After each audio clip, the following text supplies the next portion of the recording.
Alright guys, today we're going to be talking about running numbers on a flip. First thing you're going to want to find is ARV. ARV stands for after repair value. It's the most important number that you're going to have to find before running the numbers on this property, because that's what you're going to base all your other numbers off of to make an offer. So we find the ARV is $200,000 because we found comps on the property using Zillow or PropStream. And then we go with the resale value, that is 8% of that $200,000. That's going to cover realtor fees and closing costs, which is $16,000.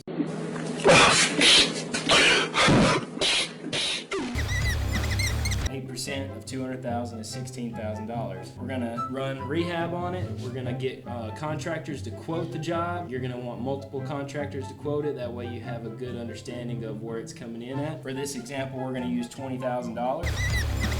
For your holding and closing, that's anything like mortgage, insurance, utilities that you're going to have holding costs on while you've got this property during the rehab. So we're going to say that's $4,000. We always have a minimum of $30,000 profit in these deals, because once you get into the property, there can be things that go wrong. You open up a wall, you see that things are rotted, you have to fire a contractor. So we always have a minimum of $30,000 profit on a flip. And once you subtract 16, 20, 4, and 30 from 200, you get 130K.